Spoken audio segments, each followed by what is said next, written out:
प्रसंग उस समय का है जब लंका पर विजय प्राप्त करने के बाद प्रभु श्री राम, माता सीता और लक्ष्मण के साथ अयोध्या वापस लौट रहे थे। सुग्रीव, हनुमान और विभीषण भी प्रभु के साथ पुष्पक विमान में ही सवार थे। जब महर्षि भारद्वाज का आश्रम कुछ दूरी पर रह गया, तब श्री राम ने हनुमान जी से कहा, प्रिय हनुमान, हमें महर्षि भरद्वाज के आश्रम जाना है, परंतु तुम इसी समय नंदीग्राम जाओ और वहां जाकर भरत को हमारे आने की सूचना दे आओ। जो आज्ञा प्रभु।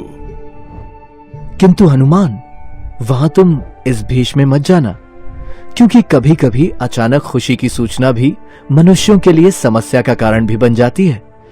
इसीलिए तुम भरत के मन की अवस्था जानने के बाद ही अपने वास्तविक रूप में आकर उसे ये शुभ संदेश देना। महर्षि भारद्वाज के दर्शन करने के पश्चात हमें श्रृंगवेरपुर में अपने मित्र निषादराज गुह से भी मिलना है। इसलिए तुम वहीं आकर हमें भरत का संदेश देना। जो आज्ञा प्रभु। इतना कहकर हनुमान जी जय श्री राम का जयकारा लगाते हुए वहां से नंदीग्राम के लिए प्रस्थान कर जाते हैं। इसके बाद देवी सीता और लक्ष्मण सहित श्री राम महर्षि भारद्वाज के आश्रम में पहुंचते हैं। लक्ष्मण, ये तीर कमान यहीं रख दो। आश्रम में शस्त्र ले जाना शास्त्रों में वर्जित माना गया है।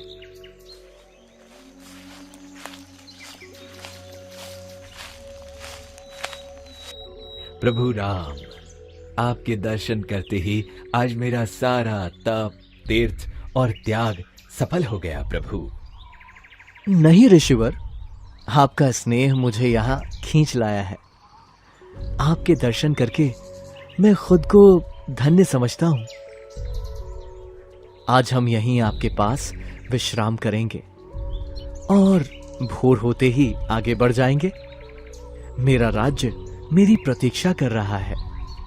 जैसी प्रभु की इच्छा। ये कहते हुए मुनि ने राम को हृदय से लगा लिया। फिर स्नान पूजन के बाद भगवान को अमृत समान अच्छे अच्छे कंदमूल, फल और अंकुर लाकर दिए। अगले दिन प्रातःकाल के समय प्रयागराज में स्नान के बाद श्री राम पुष्पक विमान में सवार होकर अयोध्या के लिए निकल पड़े। देखो रे देखो, प्रभु रामचंद्र आकाश मार्ग से वापस अयोध्या आ रहे हैं। श्री रामचंद्र जी और बाकी सभी जन निषादराज गुह से मिलने के बाद गंगा तट की ओर बढ़ते हैं और वहां पहुंचकर देवी गंगा की पूजा करते हैं। उधर नंदीग्राम में भरत अपने गुरु वशिष्ठ के साथ वार्तालाप कर रहे होते हैं। गुरुदेव, भ्राता राम के वनवास की अवधि कुछ ही दिनों में समाप्त होने वाली है, परंतु अभी तक चारों दिशाओं में फैले दूत और हमारे गुप्तचर कोई भी शुभ संदेश लेकर नहीं आया है। यदि उनको आने में विलंब हो गया तो मैं अग्नि समाधि लेकर अपने प्राण त्याग दूंगा। इसलिए हे गुरुदेव, मेरे जाने के बाद और भैया के अयोध्या आने तक मैं अयोध्या का राज आपको सौंपता हूं, क्योंकि शत्रुघ्न अभी छोटा है, वो इतने बड़े राज्य को नहीं संभाल पाएगा। हे भरत, तुम इतना व्याकुल क्यों हो रहे हो? राम के वनवास की अवधि समाप्त होने में अभी 2 दिन शेष है। तब तक धीरज धरो। तुम रघुकुल के श्रेष्ठ वीर हो और इस तरह हताश होना तुम्हें शोभा नहीं देता। वीरों को अंतिम समय तक आशा और कर्म का त्याग नहीं करना चाहिए। यही शास्त्रोन्मत और ज्ञानियों का भी मत है। तुम एक क्षत्रिय हो, इसलिए तुम्हें अंत समय से पहले प्राण त्याग सोचने का भी अधिकार नहीं है। गुरुदेव, आप ज्ञानी हैं और ज्ञान की बात करते हैं, परंतु प्रेम और भावना में ज्ञान कहाँ होता है? मेरा मन तो कह रहा है कि मुझसे कोई गलती हो गई, इसलिए प्रभु मेरे पास नहीं आ रहे हैं। ऐसा लग रहा है मानो उन्होंने मेरा परित्याग कर दिया है। इतने में ही हनुमान जी वहां एक ब्राह्मण के वेश में आते हैं और कहते हैं, हे रघुकुल नंदन, आप निराश ना हो, क्योंकि प्रभु श्री राम बड़े ही दयालु हैं। वो अपने प्राणों का त्याग तो कर सकते हैं, किंतु वे आपके जैसे भाई का त्याग नहीं कर सकते। प्रभु श्री राम तो आपको खुद से ज्यादा निर्मल मानते हैं और सदैव सभी से यही कहते हैं कि मेरा भरत तो धर्म का प्रतीक है, जो सूर्य की भांति तीनों लोक में दिव्यमान है। हे ब्राह्मण, हे मधुर वचनों के स्वामी, आप कौन हैं? मैं भी आप ही की तरह प्रभु रामचंद्र जी का सेवक हूं और उन्हीं की आज्ञा से आपके लिए एक संदेश लेकर आया हूं। प्रभु श्री राम माता जानकी सहित भरद्वाज आश्रम तक पहुंच गए हैं और 2 दिन पश्चात वनवास की अवधि पूर्ण होती ही अयोध्या पहुंच जाएंगे। हे ब्राह्मण, क्या आप सच कह रहे हैं? क्या सच में मेरे प्रभु वापस अयोध्या आ रहे हैं? हे ब्राह्मण, आप तो भगवान के स्वरूप हैं, जिन्होंने मुझे प्राण दान दिया है। मेरा प्रणाम स्वीकार करो भगवान। महाराज भरत, आप ये क्या कर रहे हैं? मैं तो आपका सेवक हूं, आपने मुझे पहचाना नहीं। मैं हनुमान हूं। हे अंजनी पुत्र हनुमान, तुमने ये नहीं बताया भाभी कैसी हैं और वो भैया के साथ हैं या नहीं, और मेरा लक्ष्मण कैसा है? सब कुशल से है। प्रभु श्री राम ने लंकापति रावण का वध कर तीनों लोगों को उसके भय से मुक्त करवा दिया है।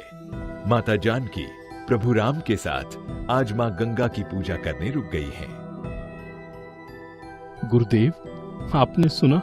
भैया अयोध्या वापस आ रहे हैं। मेरी आपसे प्रार्थना है कि ये शुभ समाचार आप स्वयं जाकर माताओं को अभी सुना दीजिए। अयोध्या आने की खबर आग की तरह फैल गई। माता जानकी और भाई लक्ष्मण सहित अयोध्या वापस आ रहे हैं और पूरी अयोध्या को दुल्हन की तरह सजा दिया गया।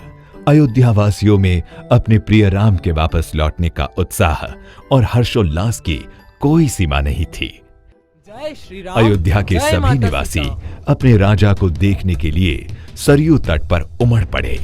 सभी मंगल दीप और तिलक से सजी थालियां लेकर प्रभु से मिलने को आतुर नजर आ रहे थे। यशस्वी भव, चिरंजीवी भव। रावण का वध करके तुमने गुरुकुल के यश को तीनों लोकों में और भी बड़ा कर दिया है पुत्र। ये सब आपके आशीर्वाद और दी हुई शिक्षा का प्रताप है गुरुदेव।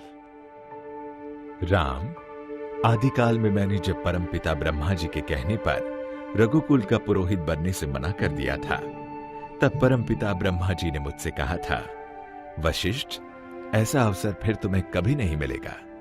इसी कुल में भगवान का अवतार होने वाला है। तब से मैं तुम्हारी प्रतीक्षा कर रहा था। तुम धन्य हो राम। तुम्हारे इस महान पराक्रम के कारण आज मुझे तुम्हारा गुरु होने पर गर्व हो रहा है। वत्स, तुम्हारी कृति पताका युगों युगों तक सुनाई जाएगी। फिर राम तीनों माताओं की ओर चल देते हैं। तीनों माताओं में वो सबसे पहले माता कैकेयी को प्रणाम कर गले लगते हैं और फिर कहते हैं, माता, क्या मेरे लिए 56 भोग बनवाया है? पुत्र, मैं जानती थी कि मेरा राम आते ही मुझसे 56 भोग मांगेगा। माँ, मुझे सबसे अधिक देना। हाँ हाँ, तेरे लिए अलग से रखा है मेरे लाल। फिर वो माता सुमित्रा को प्रणाम करते हैं और कहते हैं, माँ, वन जाते समय बड़ी माँ ने कहा था कि जैसे अभी लक्ष्मण को ले जा रहे हो, उसी तरह लक्ष्मण के संग ही अयोध्या वापस लौटना। देख लो, मैं लक्ष्मण को उसी तरह सकुशल वापस लाया हूँ। बेटे, वो तो तुम्हारी परछाई है। जहाँ तुम हो वो भी वही है। आगे भी तुम जहाँ जाओगे वो तुम्हारे साथ ही जाएगा। इसके बाद श्री राम माता सुमित्रा के गले लग जाते हैं और फिर अंत में अपनी माता कौशल्या के पास आकर उन्हें प्रणाम करते हैं। माँ, बेटे, मेरे लाल, जब जब तुम पर कोई संकट आया है, मैं तो तुम्हारे साथ रह ना सकी, लेकिन अपने मन की आंखों से तुम्हें सदैव देखती रही। माँ, कौन कहता है कि आप संकट के समय मेरे साथ नहीं थी? मैंने तो विपत्ति के क्षण में आपको अपने निकट खड़ा पाया। मेरे शरीर में आपके ही दूध की शक्ति थी, जिसके बल पर मैं सारी विपत्तियों से लड़ता हुआ आपके इन निर्मल चरणों तक पहुंच गया। इसीलिए हे माते, मुझे यही आशीर्वाद दो कि मैं सदा तुम्हारी सेवा करता रहूं। मेरे लाल, मेरे बच्चे, ये तुम क्या कह रहे हो? सभी लोग कहते हैं कि आपका लाल राम भगवान का अवतार है, परंतु मैं तो इतना जानती हूँ कि तू मेरे हृदय का टुकड़ा है। बस मैं तुम्हें इसी तरह निहारती रहूं और मुझे कुछ नहीं चाहिए। राम, जा पहले अपने उस पगले भाई को संभाल। उसने तो तुमसे भी कठोर 14 साल का समय व्यतीत किया है। भरत, भैया, अब स्वयं संभालिए अयोध्या और अपना ये कौशल राज्य। 14 वर्षों से शासन का ये बोझ लिए मैं खड़ा हूं। मैं आपके दर्शनों के लिए आतुर हो चुका था। अगर आपको आने में विलंब हो जाता तो शायद मैं जीवित भी ना रहता।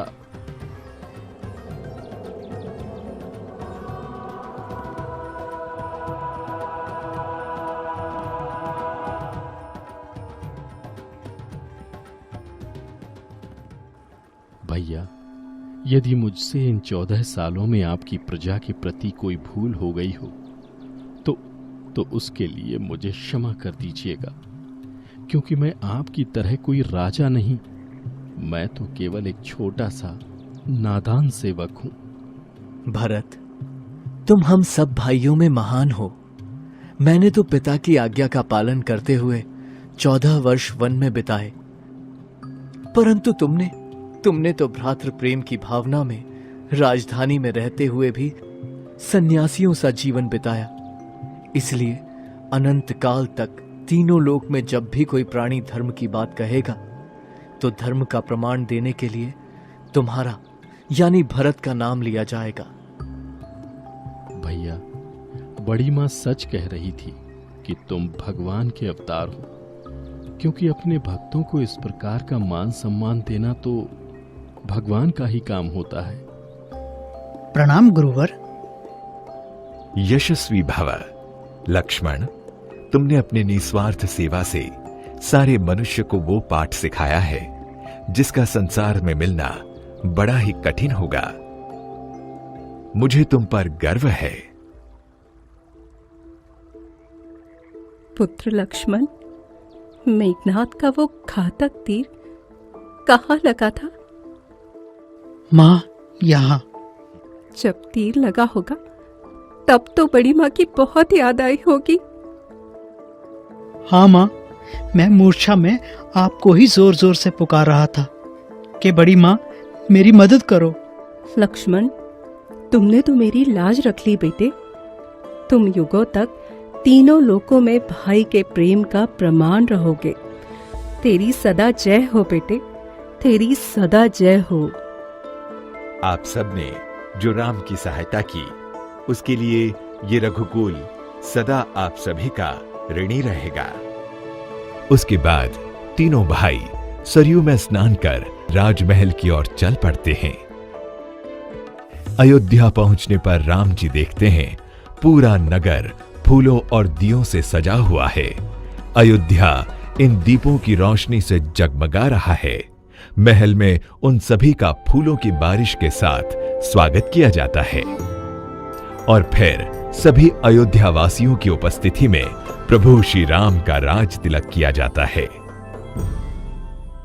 उस दिन सभी अयोध्या वासियों ने अपने प्रिय श्री राम के स्वागत में अपने अपने घर घी के दीपक जलाए कार्तिक मास की वो सघन काली अमावस्या की रात्रि पूरी अयोध्या दियों की रोशनी से जगमगा उठी।